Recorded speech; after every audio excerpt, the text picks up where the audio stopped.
Lawyer Jagadish big boss 11ರ ಸೀಸನ್ನ ಖ್ಯಾತಿ.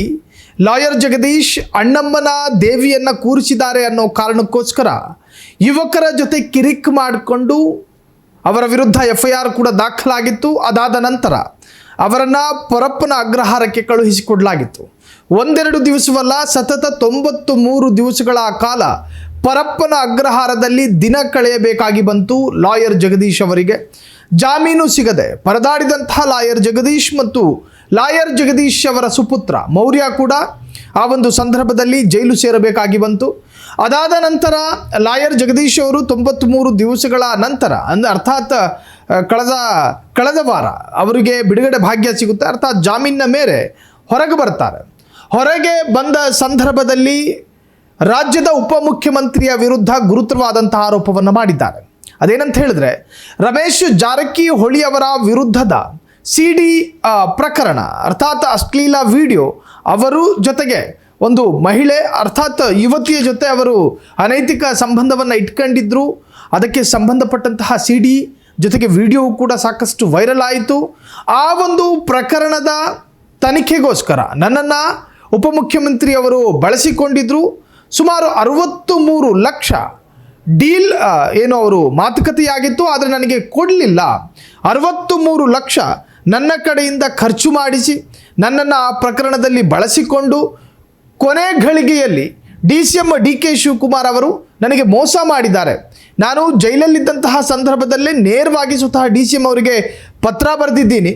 ನನ್ನ ಕೈಯಲ್ಲಾದಂತಹ ಖರ್ಚು ಜೊತೆಗೆ ಆ ಸಂತ್ರಸ್ತೆ ಮಹಿಳೆಯನ್ನು ಸುಭದ್ರವಾಗಿ ರಕ್ಷಿಸೋದಕ್ಕೆ ನಾನು ಪಟ್ಟಂತಹ ಕಷ್ಟ, ನನ್ನ ಜೊತೆ ಇದ್ದಂತಹ ಸಹೋದ್ಯೋಗಿ ವಕೀಲರಿಗೆ ನಾನು ಕಾರನ್ನು ಕೂಡ ವ್ಯವಸ್ಥೆ ಮಾಡಿಕೊಟ್ಟಿದ್ದೆ. ಇವೆಲ್ಲವಕ್ಕೂ ಕೂಡ ಸಾಕಷ್ಟು ಹಣ ಖರ್ಚಾಗಿದೆ. ಈ ಹಣನ ಯಾರು ಕೊಡ್ತಾರೆ?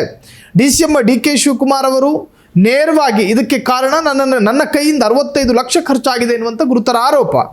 ಜೊತೆಗೆ CM ಆಪ್ತ ವಲಯದ ವ್ಯಕ್ತಿಗಳ ಕಾರಣಕ್ಕೋಸ್ಕರನೇ ನಾನು ಜೈಲು ಸೇರಿದ್ದು. ನನ್ನನ್ನು ವ್ಯವಸ್ಥಿತವಾಗಿ ನನ್ನ ಮೇಲೆ ಕೇಸನ್ನು ದಾಖಲು ಮಾಡಲಾಗಿದೆ. ಅದಕ್ಕೆ ಕಾರಣ DCM DK ಶಿವಕುಮಾರ್ ಅವರ ಆಪ್ತರು, ಜೊತೆಗೆ ಸ್ವತಃ CM ಸಿದ್ದರಾಮಯ್ಯರ ಆಪ್ತರು ಎನ್ನುವಂಥ ಗುರುತರ ಆರೋಪವನ್ನು ಮಾಡಿದ್ದಾರೆ. ಇನ್ನು ಲಾಯರ್ ಜಗದೀಶ್ ಅವರ ಮನೆಯ ಆಸುಪಾಸಿನಲ್ಲಿರ್ತಕ್ಕಂತಹ ಒಂದಷ್ಟು ಯುವಕರು ಡ್ರಗ್ಸ್, ಗಾಂಜಾ ಹೀಗೆ ಮಾದಕ ಪದಾರ್ಥಗಳನ್ನು ಬಳಸಿ ವ್ಯಾಪಾರದ ಜಾಲದಲ್ಲೂ ಕೂಡ ಇದ್ದಾರೆ. ಲೀಲಾಜಾಲವಾಗಿ ಯಾರ ಭಯವೂ ಇಲ್ಲದೆ, ಕಾನೂನಿನ ಭಯವೂ ಇಲ್ಲದೆ ಗಾಂಜಾ ವ್ಯಾಪಾರದಲ್ಲಿ ತೊಡಗಿಕೊಂಡಿದ್ದಾರೆ. ಅಂತಹವರ ವಿರುದ್ಧ ಕ್ರಮ ತೆಗೆದುಕೊಳ್ಳೋದಕ್ಕೆ ಸಂಬಂಧಪಟ್ಟಂಥ ಅಧಿಕಾರಿಗಳು ಮೀನಾಮೇಷ ಎಣಿಸ್ತಾ ಇದ್ದಾರೆ. ಅವರಿಗೆ ರಾಜಕಾರಣಿಗಳ ಭಯ ಇದೆ, ರಾಜಕಾರಣಿಗಳು ಅವರಿಗೆ ಬೆಂಬಲಿಸ್ತಾ ಇದ್ದಾರೆ. ಆದ ಕಾರಣ ಈ ಗಾಂಜಾ ವ್ಯಸನಿಗಳು, ಮಾದಕ ದ್ರವ್ಯದ ವ್ಯಸನಿಗಳು, ಜೊತೆಗೆ ಡ್ರಗ್ಸ್ನಂತಹ ಮಾದಕ ವ್ಯಸನ ಪದಾರ್ಥಗಳನ್ನು ಸೇಲ್ ಮಾಡುವಂತಹ ಶೂಟರು, ಪೆಡ್ಲರ್ಗಳು, ಇವರೆಲ್ಲರಿಗೂ ಕೂಡ ರಾಜಕಾರಣಿಗಳು ಸಪೋರ್ಟ್ ಮಾಡ್ತಾ ಇದ್ದಾರೆ. ಅಂಥವರ ವಿರುದ್ಧ ಯಾಕೆ ಕ್ರಮವನ್ನು ತೆಗೆದುಕೊಳ್ತಾ ಇಲ್ಲ ಅಂಥೇಳಿ ಲಾಯರ್ ಜಗದೀಶ್ ಕಿಡಿಕಾರಿದ್ದಾರೆ. ಜೊತೆಗೆ 93 ದಿವಸಗಳ ಕಾಲ ಪರಪ್ಪನ ಅಗ್ರಹಾರದಲ್ಲಿ ದಿನ ಕಳೆದಂಥ ಆ ಕರಾಳ ರಾತ್ರಿಯ ಅನುಭವವನ್ನು ಕೂಡ ಲಾಯರ್ ಜಗದೀಶ್ ಅವರ ಅಭಿಪ್ರಾಯವನ್ನು ಹಂಚಿಕೊಂಡಿರ್ತಕ್ಕಂತಹದ್ದು. ನನ್ನನ್ನು ಮತ್ತೆ ಜೈಲಿಗೆ ಕಳುಹಿಸೋದಕ್ಕೆ ಸಾಕಷ್ಟು ಪ್ರಯತ್ನಗಳು ನಡೀತಾ ಇದೆ. ಈ ಪ್ರಯತ್ನಗಳಿಗೆಲ್ಲವೂ ಕೂಡ ಸಾಥ್ ಕೊಡ್ತಾ ಇರ್ತಕ್ಕಂತಹದ್ದು ಸ್ವತಃ CM ಸಿದ್ದರಾಮಯ್ಯ ಅವರ ಆಪ್ತ ಬಳಗ, ಜೊತೆಗೆ DCM DK ಶಿವಕುಮಾರ್ ಎನ್ನುವಂತಹ ಕಾರಣವನ್ನು ಕೂಡ ಲಾಯರ್ ಜಗದೀಶ್ ಮುಂದಿಟ್ಟಿದ್ದಾರೆ. ಇನ್ನು ವಕೀಲ ಲಾಯರ್ ಜಗದೀಶ್ ಸಾಕಷ್ಟು ರಾಜಕಾರಣಿಗಳ ಹಗರಣ, ಭ್ರಷ್ಟಾಚಾರ ಪ್ರಕರಣ ಆ ಬಗ್ಗೆ ಅಭಿಪ್ರಾಯಗಳನ್ನು ವ್ಯಕ್ತಪಡಿಸಿ ಚರ್ಚೆಯಲ್ಲಿದ್ದಂತಹ ಲಾಯರ್ ಜಗದೀಶ್ ಕೊನೆಯ ಬಿಗ್ ಬಾಸ್ ಸೀಸನ್ನಲ್ಲಿ ಕಾಣಿಸಿಕೊಳ್ತಾರೆ ಕಂಟೆಸ್ಟೆಂಟ್ ಆಗಿ. ಅಲ್ಲಿಯೂ ಕೂಡ ಸಹಸ್ಪರ್ಧಿಗಳ ಜೊತೆ ಗಲಾಟೆ ಮಾಡಿಕೊಂಡು ಸಾಕಷ್ಟು ಅವರ ವಿಡಿಯೋಗಳು ಕೂಡ ವೈರಲ್ ಆಗಿತ್ತು. ಅದಾದ ನಂತರ ಹೊರಗೆ ಬಂದು ಕೆಲ ಟೋಲ್ಗಳಲ್ಲೂ ಕೂಡ ಕನ್ನಡಿಗರಿಗೆ ಪ್ರಥಮ ಪ್ರಾತಿನಿಧ್ಯವನ್ನು ಕೊಡಬೇಕು ಅಂಥೇಳಿ ಟೋಲಿಗೆ ಸಂಬಂಧಪಟ್ಟಂತಹ ಮಾಲೀಕರ ಜೊತೆಯೂ ಕೂಡ ಕಿರಿಕ್ ಮಾಡಿಕೊಂಡು ಆ ತರಹದ ವಿಡಿಯೋಗಳು ವೈರಲ್ ಆಗೋದ್ರ ಮುಖಾಂತರವಾಗಿ ಪ್ರಚಾರಕ್ಕೆ ಬಂದಂತಹ ವ್ಯಕ್ತಿ. ಕಳೆದ ಬಾರಿ ಮಾತ್ರ ಅವರ ಮನೆಯ ಹತ್ತಿರದಲ್ಲೇ ಅಣ್ಣಮ್ಮನ ದೇವಿಯನ್ನು ಕೂರಿಸಿದ್ದಂತಹ ಯುವಕರು, ನೀವು ಅನುಮತಿಯನ್ನು ಪಡೆಯದೇ ಇಲ್ಲಿ ಅಣ್ಣಮ್ಮನ ಕೂರಿಸಲಾಗಿದೆ, ಹಾಗಾಗಿ ನೀವು ಇದನ್ನು ತೆರವು ಮಾಡಬೇಕು ಅಂಥೇಳಿ ಆ ಯುವಕರ ಜೊತೆ ಕಿರಿಕ್ ಮಾಡಿಕೊಂಡ್ರು. ಯುವಕರು ಏಕಾಏಕಿ ಇವರ ಮೇಲೆ ದಾಳಿ ಮಾಡಿದರು. ಪರಸ್ಪರ ದಾಳಿ, ಪ್ರತಿ ದಾಳಿ. ಅದಾದ ಮೇಲೆ ಕೇಸ್ ಆಯಿತು.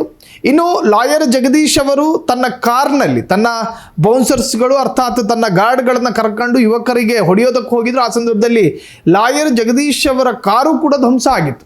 ಈ ಎಲ್ಲ ಪ್ರಕರಣ ಮುಗಿದ ನಂತರ ಅವರು ಜೈಲಿಗೆ ಹೋದರು. ಜೈಲಿನಲ್ಲಿ 93 ದಿವಸಗಳ ಕಾಲ ಜೈಲಲ್ಲಿದ್ದರು. ಈಗ ಹೊರಗೆ ಬಂದು ಸ್ವತಃ CM ಸಿದ್ದರಾಮಯ್ಯ ಮತ್ತು DK ಶಿವಕುಮಾರ್ ವಿರುದ್ಧ ಗುರುತರ ಆರೋಪವನ್ನು ಲಾಯರ್ ಜಗದೀಶ್ ಮಾಡ್ತಾ ಇದ್ದಾರೆ. ಕ್ಷಣ ಕ್ಷಣದ ಸುದ್ದಿಗಳಿಗಾಗಿ ಫ್ರೀಡಂ ಟಿವಿ ಸಬ್ಸ್ಕ್ರೈಬ್ ಮಾಡಿ, ಲೈಕ್ ಮಾಡಿ ಹಾಗೂ ಫಾಲೋ ಮಾಡಿ. ಹೊಸ ಸುದ್ದಿಗಳ ನೋಟಿಫಿಕೇಶನ್ಗಾಗಿ ಬೆಲ್ ಐಕಾನ್ ಮೇಲೆ ಕ್ಲಿಕ್ ಮಾಡಿ.